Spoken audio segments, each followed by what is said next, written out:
All right, we are here. Well, we're actually near Roulette Lane, but this is going to be the battlefield overview for the Bloody Lane, the Sunken Lane here at Antietam, one of the most iconic points on the Antietam battlefield and one of the more well-known segments of that fight. So we were in Union Spawn, and we can see the point. The point is just about under the bend in that sunken or that bloody lane, but it's in and around here. Those rocks are part of the features, and you'll know you're in it because when you hit T, it'll tell you whether you're capturing or defending it. But that is about where the point is. As far as artillery goes, there's no Union artillery on this map. This is one of those defenders are the only ones with artillery. There's a lot of that in War of Rights. Where that artillery is, it's not placed terribly well. It's in the Piper Farm orchard. And if I'm going to do artillery as CSA on this map, I'm generally going to take the time early on, as much as we are pressed for time, to try to wheel a gun and maybe a caisson over here so that at least I have a pretty good idea of what's going on. And, all right, so that's just a side note on artillery. If artillery kind of knows what it's doing, I don't know why we're starting with it, but we'll start with it. As CSA artillery, the plan was frequently do one of two things. One, aim up to bomb point when the Union pushes it, or just before we have to try to recap it because of an early Union cap. The other was to get locked and loaded for about the midpoint of this field when the Union coming out of spawn will frequently use the reverse here, or this little defilade down here. That's part of the Roulette Lane skirmish here on War of Rights. They'll try to come up through here, and then they're going to start moving once they crest this and they know that they've been seen. And they're going to make a mad dash here. We're usually going to try to sight the artillery in here. We have ranges where we know how to hit that corner and just airburst that there. So if there's good CSA already, they can do a little bit on this one, and it can be important work. But it can be tough when you get the luck of the draw and pops. So, infantry stuff and attacking stuff in particular. This is a map, another map, where cap recap is a viable strategy if the defenders are being disciplined and not giving away a lot of Ramboing tickets. The CSA spawn is actually fairly far off back at the Piper Farm, and the CSA can run way back here. They can get in fences and corn and all sorts of stuff where the Union can't go. For the most part, the Union can get into the corn here a little ways, and that is generally true following the snake fence and the corn. There is that fence in the corn that people frequently forget about, and then the Union can get down into, I believe this is going to be about the extent. I find that the spectator cam does not always accurately relay what you can actually do or not do as the attacker, but the Union can make it pretty far around the point of contention, but it can't make it very far behind the point of contention, at least south or southeast from this position, and south or southwest if you are further to the east. So the Union will frequently do early on, if they don't try the left side push, and they might try the left side push, if they get themselves embedded here in this corner, they can frequently consolidate, and they can then push down that snake fence towards the point of contention, skirmish with the CSA, as the CSA will try to come up into the corn and ambush them. It usually doesn't work terribly well, at least in terms of the long-term ticket trade.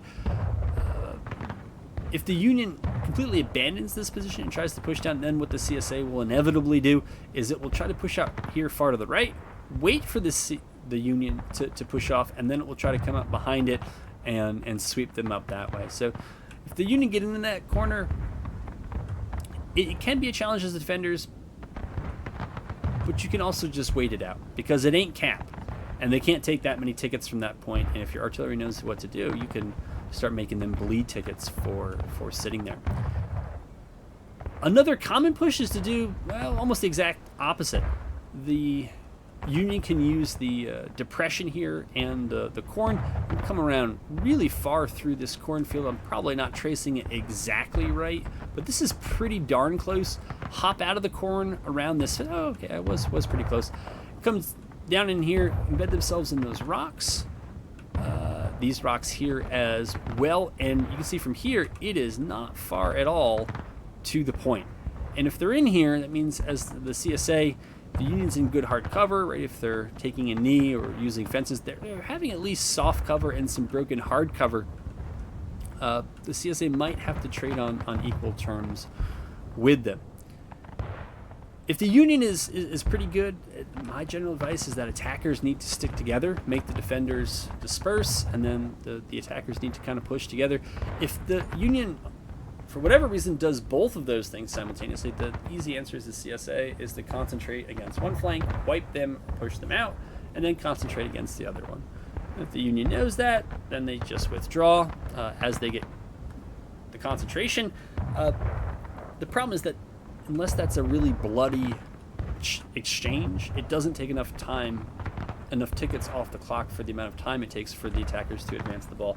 So that's why this ends up frequently being a kind of cap-recap map, because the CSA can pull back, because the CSA is usually really far down in tickets.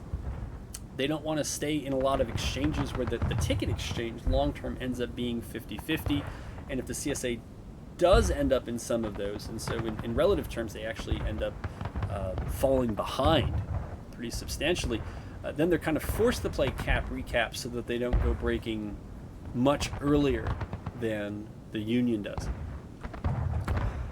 In the event of cap-recap, there's not too much. I mean, it's largely a big open field for the Union, and the CSA has corn to mask their movements. If the CSA is clever about how they use their flags, and then they're committed and they kind of all do the same thing when they're supposed to, they should be able to get the jump on the Union, particularly if CSA already is on point. Even two guns that know what they're doing up there from the Piper farm can really imperil this position, and then the CSA can wipe. And the goal usually ends up being to try to get the Union and the CSA to go breaking at about the same time, and then to just get the Union to go final push a little bit before the CSA does. And then what the CSA will do is usually try to stand in this fence. Once you're in last stand, formation doesn't matter, so you get wide, you get down in the lane, you get down in the fence, and you shoot the Union if they come in piecemeal. If the Union pushes together, they keep all their flags up, and there's 2.5 minutes, it's probably going to be a tall order for the CSA to hold. But it can be done, again, particularly if there are some rounds left that are available to the CSA gunners to break up that final wave of attack. I don't mean to cut it short, make you think that this map is easy. I've won and lost this map on both sides many times.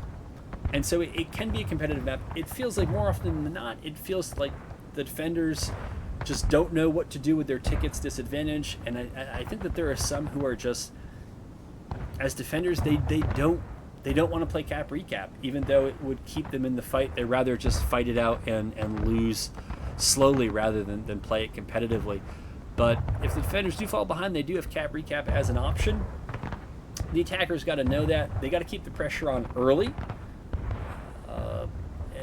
so that defenders can't force the Union into taking a bad cap-recap that's going to allow the defenders to stay in it even longer.